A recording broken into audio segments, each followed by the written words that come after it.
नमस्कार, आप देख रहे हैं दी कंटाप। मैं हूं अंजलि चौधरी।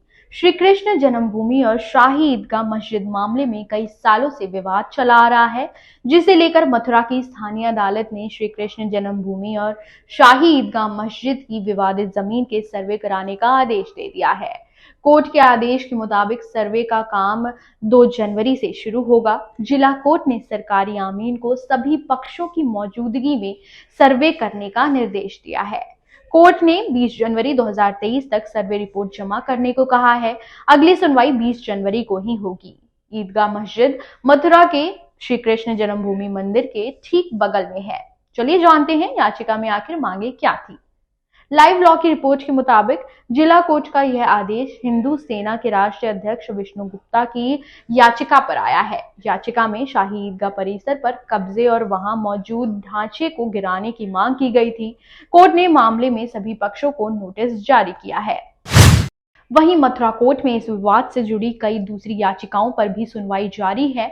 लखनऊ की रहने वाली रंजना अग्निहोत्री ने भी मथुरा सेशन कोर्ट में 13.37 एकड़ जमीन के मालिकाना हक को लेकर याचिका दायर की थी। उन्होंने कोर्ट से मांग करते हुए कहा कि शाही ईदगाह मस्जिद को हटाया जाए, क्योंकि मस्जिद की जगह केशव देव मंदिर था, जिसे बाद में गिरा दिया गया था। कोर्ट ने मई 2022 में शाही ईदगाह मस्जिद के भीतर सर्वे कराने की मांग वाली याचिका भी स्वीकार की थी। याचिका में कहा गया था कि मस्जिद श्री कृष्ण जन्मभूमि की जमीन पर बनी है। याचिका में विष्णु गुप्ता ने कहा था कि श्री कृष्ण मंदिर को तोड़े जाने के बाद 13.37 एकड़ परिसर में मुगल सम्राट औरंगजेब के आदेश पर मस्जिद बनाई गई थी। याचिका में 1968 के उस समझौते को भी रद्द करने की मांग की गई, जो श्री कृष्ण जन्मस्थान सेवा संघ और शाही ईदगाह के बीच हुई थी। याचिकाकर्ता ने इस समझौते को अवैध बताया था। याचिकाकर्ता के वकील शैलेश दुबे ने मीडिया को बताया, हमने कोर्ट से 3 मांगे की थी। ठाकुर जी की जो 5000 साल पुरानी 13.37 एकड़ जगह थी, इसमें अवैध रूप से शाही ईदगाह का निर्माण किया गया था। इस पर 1967 में भी केस हुआ था, जिसके बाद एक समझौता हो गया था जो अवैध था। हमने उस समझौते को निरस्त करने को कहा है। शाही ईदगाह को गिराकर जगह सौंपने की मांग की गई थी। इससे पहले सितंबर 2020 में सिविल कोर्ट ने ईदगाह हटाए जाने की याचिका खारिज कर दी थी।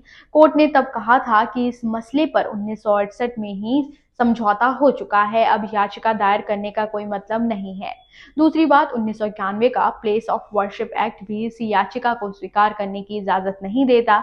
इस कानून के मुताबिक 15 अगस्त 1947 के बाद जो धार्मिक स्थल जहां पर है, उसकी स्थिति में बदलाव नहीं किया जा सकता। राम जन्मभूमि बाबरी मस्जिद विवाद को इस एक्ट के दायरे से बाहर रखा गया था। इसके पीछे कारण यह था कि ये विवाद उस वक्त कोर्ट पहुंच चुका था जब यह एक्ट बना। फिलहाल इस खबर में बस इतना ही। बने रहें दी कंटाप के साथ और चैनल को लाइक, सब्सक्राइब और शेयर करना ना भूलें। नमस्कार।